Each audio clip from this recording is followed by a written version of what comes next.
예전에 미국의 노스웨스턴 대학의 브링만 교수가 이 복권 당첨을 연구한 그런 내용이 있습니다. 그때가 1975년이었는데요. 복권에 당첨된 그 당시 21명을 조사를 했습니다. 1년 전에 당첨된 사람들이 1년이 지난 후에도 여전히 행복한가? 그리고 그 당시 그 당첨된 금액의 액수는 지금으로 환산하면 한 100억 원이 된다고 합니다. 결과는 이 복권에 당첨된 사람들이 1년을 지나서 평범한 사람들에 비해 결코 행복하지 않았다는 내용입니다. 그 두 가지 이유 중에 첫 번째는 우리의 그 즐거움에 유효기간이 있다.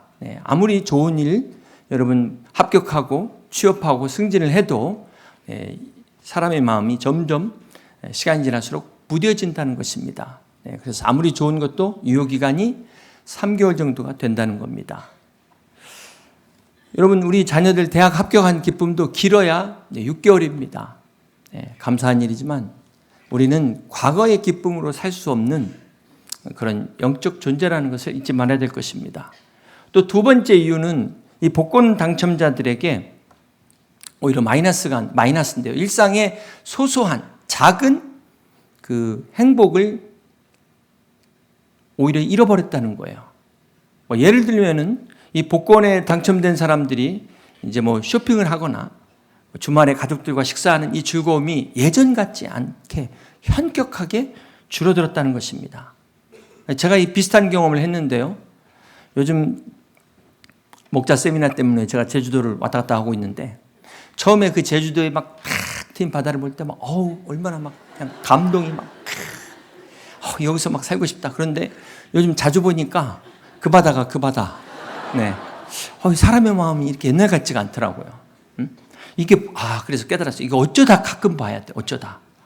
휴가도 열심히 일하는 사람이 휴가를 할 때 휴가의 기쁨이 있는 거지. 복권도 마찬가지입니다. 결론적으로 복권에 당첨됐다고 해서 이제 불행 끝 행복 시작이 아니다. 착각이다. 아니 오히려 평범함의 행복을 잃어버릴 수가 있다. 이거 더 큰 거 잃어버리는 겁니다. 사랑하는 성도 여러분, 부자의 정의를 우리가 좀 정확히 할 필요가 있습니다. 부자는 돈이 많다고 부자가 아니라 엄밀히 말하면 물론 축복을 받았지만 이거는 은사를 받은 겁니다. 물질의 은사를 받은 것이 부자다. 그래서 은사라는 것은 반드시 나중에 주인이 와서 회개를 하게 되죠. 이게 바로 심판이라는 것입니다. 자, 그런 면에서 우리 모두가 물질의 청직이라는 사실을 우리는 잊지 말아야 될 것입니다. 그러므로 진정한 부자는 돈만 많은 것이 아니라 사도 바울처럼 때로는 빈에 처할 줄도 알고 부에 처할 줄도 알아서 어떠한 상황 가운데서도 자족하는 것을 터득하는 것이 진정한 부자라는 사실을 잊지 마시기를 바랍니다. 어떤 사람이 이 외나무 다리를 건너게 됐는데요. 이 다리가 너무 오래된 다리라 이 무너질 것 같은 그런 아주 위태로운 다리를 건너게 되었습니다. 중간에 뒤로 갈 수도 없고 그렇다고 이대로 가다가는 이 다리가 끊어져 가지고 정말 죽을 수도 있겠다. 막 이런 위기감이 막 생기니까 절로 기도가 나오는 거예요. 절로. 하나님, 여기 무사히만 건너게 해주시면 100만 원을 헌금하겠습니다. 근데 이렇게 기도해서 그런지 이 사람이 다행히 잘 건너는데 이제 마지막 이제 여기만 건너면 되는 거예요. 그 순간에 이 사람이 갑자기 100만 원? 너무 막 센 거 아니야? 막 이제 이런 생각이 싹 드는데 갑자기 다리가 막 휘청하니까 아이고 하나님 농담도 못합니까? 이러더래요. 오늘 처음 오신 분 축복합니다. 제가 1년에 한 번 헌금 설교하는 날인데 오셔갖고 교회 왔더니 맨날 헌금 설교하신다고 하면 어쨌든 특별히 하나님이 택하신 분 같아요. 아직 구원의 확신이 없거나 믿음이 없으신 분들은 헌금 안 하셔도 괜찮습니다. 부담 갖지 마시길 바랍니다. 우리 교회가 헌금함을 만든 이유는 헌금에 대한 부담을 드리지 않기 위해서인데요. 더 중요한 것은 준비된 헌금을 하기 위해서 헌금함을 만든 겁니다. 헌금 시간 되니까 지갑 어디 갔어? 지갑 막 이렇게 하려고 하는 것이 아니죠. 아직 예수님이 어떤 분이신지 잘 모르시고 또 신앙생활한 지 얼마 안 됐다면은 여러분 너무 헌금에 신경 쓰지 마시고 오히려 은혜 받는데 더 신경 쓰실 수 있기를 바랍니다. 마태복음 6장 21절에 보면 내 보물이 있는 곳에 내 마음이 있다. 주님이 말씀하셨습니다. 우리가 이후 여하를 막론하고 우리의 관심이 어디에 있느냐는 것은 지난 한 달간 여러분의 지출 내역서를 딱 보시면 거기에 그대로 나와 있습니다. 이건 부인할 수 없는 사실입니다. 제가 이런 기회가 돼서도 말씀을 드리는데요. 사실 없어서 정말 드릴 게 없어서 조금밖에 못 드리는 것은 정말 문제가 되지 않습니다. 마태복음 6장에 보면은 주님께서 세 가지 주제를 말씀하시는데요. 첫 번째 주제가 우리 1절 같이 한번 보시겠습니다. 사람에게 보이려고 그들 앞에서 너의 의를 행하지 않도록 주의하라. 그리하지 아니하면 하늘에 계신 너희 아버지께 상을 받지 못하느니라. 이 첫 번째가 구제에 대한 말씀입니다. 그리고 두 번째 주제가 5절이죠. 또 너희는 기도할 때 외식하는 자와 같이 하지 말라. 그들은 사람에게 보이려고 회당과 큰 거리 어귀에 서서 기도하기를 좋아하느니라. 내가 진실로 너희에게 이르노니 그들은 자기 상을 이미 받았느니라. 두 번째는 기도에 대한 말씀입니다. 세 번째 주제는 13절입니다. 금식할 때 너희는 외식하는 자들과 같이 슬픈 기색을 보이지 말라. 그들은 금식하는 것을 사람에게 보이려고 얼굴을 흉하게 하느니라. 내가 진실로 너희에게 이르노니 그들은 자기 상을 이미 받았느니라. 자, 여기에서 주님께서 구제와 기도와 금식 이 세 가지를 말씀하셨는데 이 세 가지의 공통점이 뭘까요? 힌트는 그들은 자기 상을 이미 받았느니라. 여기에 힌트가 있습니다. 자, 이 세 가지 구제와 기도와 금식의 특징은 사람에게 보이려고 행하기 쉬운 종교적 행위라는 것입니다. 그러니까 대부분 구제를 하게 되면은 이걸 드러내고 싶어 하는 게 인간의 본성이에요. 자랑하고 싶고 칭찬을 듣고 하고 싶어 하는 것이 인간의 심리입니다. 기도와 금식도 마찬가지예요. 그래서 주님께서 구제와 기도와 금식할 때 특별히 어떻게 하라고 말씀하셨습니까? 은밀히 하라고 말씀하신 것입니다.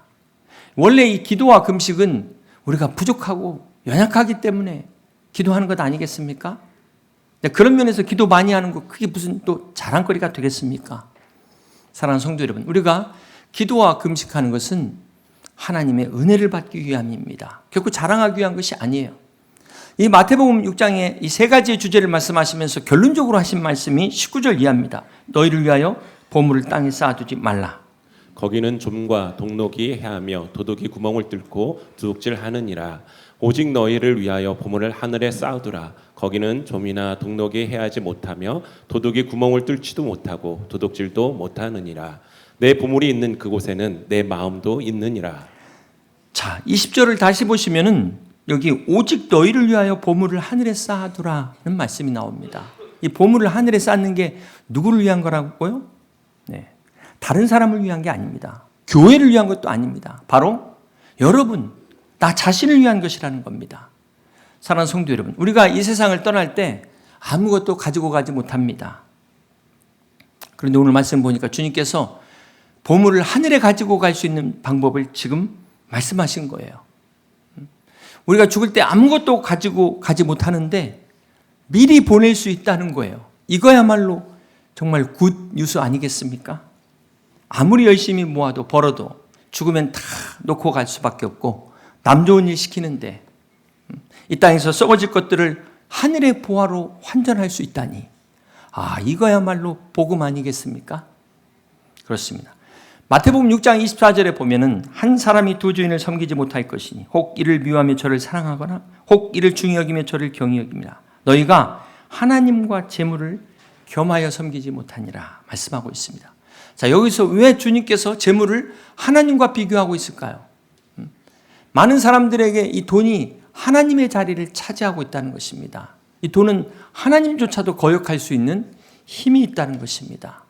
그렇다면 어떻게 이 재물이 하나님의 자리까지 차지하게 됐을까요? 아담과 하와가 사단의 시험에 넘어가서 죄를 지은 후에 그들에게 어떤 변화가 나타나죠? 그들이 벌거벗은 것을 깨닫고 두려움이 찾아왔습니다. 이 태초의 원죄가 자기의 모습이 부끄럽고 드러나는 게 부끄럽고 자기 존재 자체를 부끄럽게 여기는 이 열등감이 죄에서부터 시작됐다는 것입니다. 그런데 문제는 이 부끄러움에 바로 또 두려움으로 연결되더라는 거예요. 자기의 모습으로 사는 게 두렵고 내가 가진 것이 없는 게 두렵고 그러다 보니 이것을 어떻게 합니까? 자꾸 가식하게 되고 외식하게 되고 치장하게 되고 그러다 보니까 과장하게 되고 허풍이 세지게 되더라는 겁니다. 결국 인간의 이 부끄러움과 두려움을 감추려는 이 내면의 본성, 이 죄성이 물질을 의지하게 하는 거예요. 물질, 이 만문을 우상으로 섬기게 되었다는 것입니다. 돈만 있으면 내 이 부끄럽고 두려웠던 것 다 커버할 수 있을 거야. 심지어 내 인격 학력까지도 다 덮을 수 있어. 무엇보다도 이 미래의 불확실성, 이것을 돈으로 덮을 수 있다고 생각하기 때문에 돈이 하나님이 되고 돈이 우상이 된 것입니다. 디모데전서 6장 10절은 돈을 사랑함이 일만하게 뿌리가 되나니 이것을 탐내는 자들은 미혹을 받아 믿음에서 떠나 많은 근심으로써 자기를 찔렀도다. 네, 그렇다고 돈이 나쁜 것은 아닙니다. 네, 돈을 사랑하는 것이 문제다. 돈이 우상이 된 것이 문제라는 것입니다. 여기 탐심을 우상이라고 말하는 이유가 뭘까요? 탐심은 오직 내 욕심 외에는 다른 건 관심이 없습니다. 여러분, 우상에게 인격이 있습니까? 우상에게 가치가 있습니까? 비전이 있습니까? 사명이 있습니까? 오로지 그냥 내 이 원하는 이것만 이루어지면 땡큐. 이게 우상이라는 거예요. 사랑하는 성도 여러분, 오늘 우리의 구원이 무엇입니까? 하나님께서 우리에게 베풀어 주신 구원이 내 소원 이루면 끝. 그것이 아니라는 거예요. 정말 예수 믿고 구원받은 사람은 변화가 돼야 되는 것입니다. 가치관이 바뀌어야 돼요. 삶의 목적이 바뀌어야 되는 것입니다. 오늘 우리가 침례식을 행했는데요. 이 침례식은 이제 그리스도 안에서 내가 죽고 그리스도와 함께 사는 것을 고백하는 믿음의 고백입니다. 예전에는 강가에서 침례를 받을 때 어떤 사람이 머뭇거리고 있으니까 목사님이 빨리 들어오라고. 이 사람이 이 지갑을 어떻게 해야 될지 몰라가지고 막 그러니까는 그냥 들어오시라고. 지갑도 침례받아야 된다고. 그렇습니다. 여러분, 구원받은 사람은 지갑도 회개하셔야 돼요. 구원받았는데 내 이 돈의 씀씀이에 변화가 없다면 그것도 생각해 봐야 될 문제입니다. 사랑하는 성도 여러분, 우리 하나님은 부족함이 없으신 분이십니다. 이 모든 것이 다 하나님의 것이에요. 그 하나님이 뭐가 부족해서 우리에게 요구하시겠습니까? 그런데 한번 생각해 보세요. 손주 있으신 분들은 손주가 이렇게 과자를 먹고 있는데 그냥 하나만 그랬더니 얘가 싫어. 어떻게 기분이 어떠실까요? 그런데 얘가 말도 안 했는데 지가 그렇게 아끼는 과자를 할아버지, 할머니 하나 드셔보세요. 여러분, 얼마나 이쁘겠어요? 여러분, 얼마나 기쁘겠습니까? 그 이유가 그 과자 때문입니까? 나 저거 먹고 싶었는데. 그게 아니잖아요.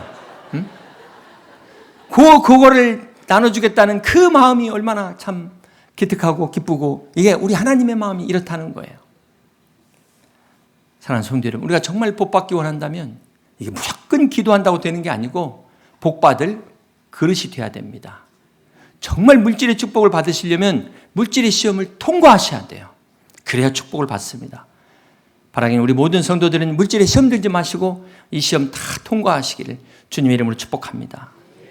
우리 목사님들이 모이는 모임에서 어떤 목사님이 다른 목사님한테 물었어요. 목사님, 성도가 몇 명이나 됩니까? 우리 교회는 150명이 있습니다. 그러니까 그러면 그 중에 11조는 몇이나 합니까? 그랬더니 우리 교회는 150명 다 합니다. 그러더래요. 깜짝 놀라서 아니 어떻게 이런 일이 있을 수 있지? 그래서 물었더니만 50명은 교회하고 나머지 100명은 하나님이 직접 걷어가십니다. 그러더래요. 여러분, 11조를 우리가 아끼는 것 같지만 생각지 않는 병원비로 세고 여기저기 세는 거 보면 그게 결과적으로 아끼는 게 아니더라는 거예요. 사랑하는 성도 여러분, 많은 성도들이 11조 때문에 시험이 듭니다. 다시 말씀드리지만 아직 확고한 믿음이 없는데 11조 하시느라고 시험 들지 마세요. 안 하셔도 됩니다. 네. 또 이것만 딱 들으시면 안 되겠죠? 네. 11조는 없는 사람은 없는 대로 힘들고 많은 사람은 많아서 힘든 게 11조예요. 그런데 생각해 보세요. 11조가 많다는 거는 내가 그만큼 축복받았다는 거예요. 하나님 앞에 드릴 수 있다는 것이 얼마나 큰 축복입니까? 그런데도 막 이게 계속 부담이 되면은 그럼 옛날로 돌아가시면 되잖아요. 여러분, 이 11조는 어떤 분은 율법이라고 생각하는데 이거 결코 율법이 아닙니다. 또 어떤 분은 복받기 위해서 뭐 조건으로 계약으로 생각하는데 결코 그렇지 않습니다. 오늘 본문에 11조의 첫 기원이 나와요. 창세기 14장에 보면 아브라함이 조카 그 롯이 전쟁의 포로가 됐을 때 그를 구하기 위해서 군대를 조직해가지고 마침내 가서 승리하고 돌아옵니다. 아브라함이 전쟁에서 승리하고 돌아오는 때 어떤 일이 일어나냐면 우리 17절 볼까요? 아브라함이 그둘라오멜과 그와 함께한 왕들을 쳐부수고 돌아올 때 소돔 왕의 사회 골짜기 곧 왕의 골짜기로 나와 그를 영접하였고 살렘 왕 멜기세덱이 떡과 포도주를 가지고 나왔으니 그는 지극히 높으신 하나님의 제사장이더라. 멜기세덱이라는 이 제사장을 만나게 되는데 이 제사장이 아브라함을 축복합니다. 그 내용이 19절인데 그가 아브라함에게 축복하여 이르되 천지의 주제시오 지극히 높으신 하나님이여 아브라함에게 복을 주옵소서. 너희 대적을 내 손에 붙이신 지극히 높으신 하나님을 찬송할지로다 하매 아브라함이 그 얻은 것에서 10분의 1을 멜기세덱에게 주었더라. 멜기세덱이 아브라함을 축복하면서 아브라함에게 하나님을 찬양하라. 그래서 아브라함이 10분의 1을 드린 것입니다. 이것이 성경에 처음 나오는 11조의 기원이에요. 자, 여기서 중요한 것은 11조의 시작이 하나님이 말씀하신 게 아니라는 겁니다. 율법의 의무조항이 아니었다는 거예요. 아브라함이 감사해서 자원해서 드린 그러한 사랑의 표시였습니다. 여러분 한번 생각해 보세요. 아브라함이 전쟁에서 승리하고 돌아왔는데 얼마나 의기양양했겠습니까? 얼마나 많은 사람들이 뭐 환영하고 막 박수치며 맞이했지 않겠습니까? 근데 이때 갑자기 어떤 멜기세덱이라는 제사장이 나타나더니 너의 대적을 내 손에 붙이신 하나님을 찬양하라 그러는 거예요. 이게 무슨 말입니까? 아브라함아, 네가 전쟁에서 승리한 게 누구 때문이냐? 전쟁의 승리의 원인이 네가 아니라 하나님이라는 거예요. 이거를 듣는 순간 아브라함이 정신이 막 번쩍 나지 않았겠습니까? 아, 그렇지. 그렇지. 이게 하나님 때문에 승리한 것이지. 이것을 깨닫는 순간 아브라함이 전리품의 10분의 1을 감사의 표시로 드린 것이 11조의 시작입니다. 여러분 감사의 땡스가 think에서 왔어요. 잘 한번 생각해 보시길 바랍니다. 오늘 내가 여기까지 올 수 있었던 것 누구의 덕분일까요? 오늘 우리가 이만큼 살 수 있는 것 여러분 이렇게 그만큼 벌 수 있었던 건강 어디서 온 겁니까? 누가 여러분에게 능력을 주셨습니까? 하나님이 건강 주시고 지혜 주시고 환경 주시지 않았다면 오늘의 이 모든 것 내 것이라고 말할 수 있겠습니까? 우리가 이것을 깨달을 때 하나님 앞에 드리는 게 결코 어렵지 않다는 것입니다. 결국 헌금의 문제는 돈의 문제가 아니에요. 하나님이 지금까지 나에게 주신 것 이것이 내 거냐 하나님의 거냐를 인정하느냐는 소유권의 문제라는 것입니다. 성경의 11조를 하나님이 말씀하시는 내용은 말라기 3장에 나옵니다. 말라기 3장 10절 보겠습니다. 만군의 여호와가 이르노라. 너희는 온전한 11조를 창고에 들여 나의 집에 양식 있게 하고 그것을 나를 시험하여 내가 하늘 문을 열고 너희에게 복을 쌓을 곳이 없도록 붙지 아니하나 보라. 하나님이 말씀하신 11조는 이 말라기 여기에 나오는데요. 여러분 이게 결코 계약 조건이 아니에요. 하나님의 선물이라는 것입니다. 이 말라기의 11조를 복받기 위한 조건으로만 해석한다면 그것은 잘못된 해석입니다. 아브라함의 이 11조를 비롯해서 야곱이 창세기 28장에 하나님 앞에 서원하면서 11조를 이야기하잖아요. 이렇게 하나님의 사랑을 고백하고 믿음을 표하고 감사를 표하는 자들에게 하나님이 축복의 약속으로 주신 것이 11조입니다. 그렇습니다. 여러분 군인들이 그 레페르 훈련이라고 하잖아요. 특별히 특수부대에서 공중 강화 훈련을 할 때 10m 높이에서 훈련을 합니다. 이 10m가 인간이 공포를 느끼는 최대의 높이가 10m래요. 그러니까 10m에서 뛰어내리면 수천 미터에서도 다 뛰어내릴 수 있다는 겁니다. 마찬가지로 이 11조가 하나님의 테스트예요. 이 11조의 테스트를 통과한 사람은 어떤 하나님의 테스트도 다 제대로 승리할 수 있다는 거예요. 그러니까 사람들이 이걸 못하니까 11조를 못하니까 월정을 하는 거 아니겠습니까? 네. 가장 높은 위치에서 뛰어내려야 되는데 그냥 1m에서 뛰어내리는 거로 이게 훈련이 되겠습니까? 네. 하나님이 이렇게 말씀하신 그 의도, 그 축복을 봐야 되는데 그거를 못 보고 주시는 하나님을 못 보고 내 손에 없어지는 것만 보고 있는 어리석은 인간의 모습이라는 거예요. 사랑하는 성도 여러분, 헌금은 모든 것이 내가 주님의 것임을 인정하는 신앙의 고백입니다. 네. 오늘 하나님이 주신 모든 것 하나님께 영광 돌리고 감사를 잃어버리지 않고 끝까지 감사로 승리하실 때 하나님께서 여러분을 축복의 도구로 세워주실 것을 믿습니다. 이제 말씀을 정리합니다. 사랑하는 성도 여러분, 진정한 복은 받는 게 아니에요. 주는 겁니다. 언제까지 받는 삶만 사시겠습니까? 베푸는 게 복이에요. 베풀 수 있는 축복. 이게 진정한 복이라는 것입니다. 제가 목회자들을 만날 때마다 항상 제가 밥을 사는데 그때마다 얼마나 감사한지 모르겠어요. 얼마나 기쁜지 모르겠습니다.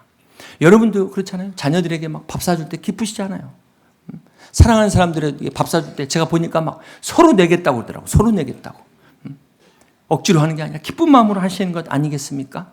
하물며 우리를 사랑하시는 주님께 드리는 이 기쁨이야말로 이게 얼마나 진정한 축복이 되겠습니까? 여러분, 주님이 뭐가 부족하십니까? 모든 게 다 주님의 것인데, 그리고 우리가 드릴 수 있는 것도 사실 하나님이 주신 것 아닙니까? 그럼에도 불구하고 주님은 기쁘게 받으신다는 거예요. 그러므로 오늘 우리에게 이 기쁨이 없다면 이건 진짜 축복을 잃어버린 겁니다. 이 축복을 뺏긴 거예요. 바라기는 한 사람도 헌금 때문에 시험 들지 마시고, 이건 정말 억울한 일입니다. 왜 축복받을 것 같고 시험 드십니까?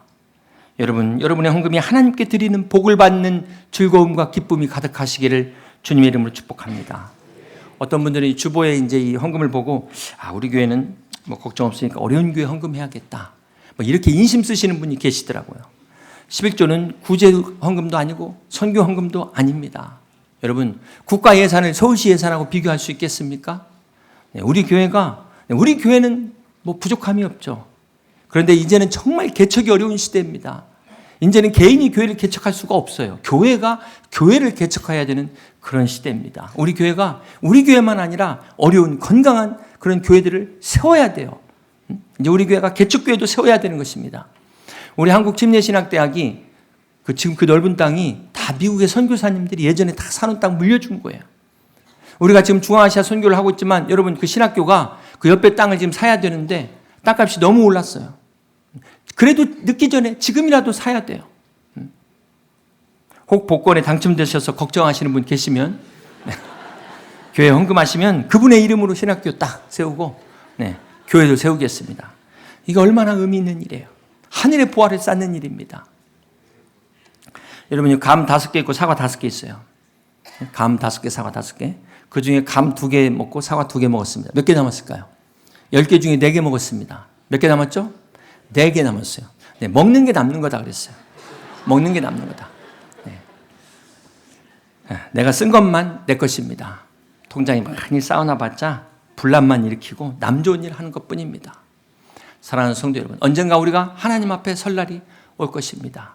우리에게 영원한 생명을 주시고 독생자까지 아끼지 않으신 그 예수님 앞에 우리가 서게 될 날이 올 것입니다. 그때 혹 궁색한 모습으로 이럴 줄 알았다면 내가 더 열심히 헌금했을 걸, 내가 이래서 못했고 저래서 못했습니다, 교회가 마음에 안 들어서 안 했습니다, 이런 변명이 통할까요? 바라기는 하늘의 보화를 쌓아 기쁨으로 주님과 함께 복을 누리는 진정한 복을 받는 우리 여의도 침례교회 모든 성도들 다 되시기를 주님의 이름으로 간절히 축원합니다.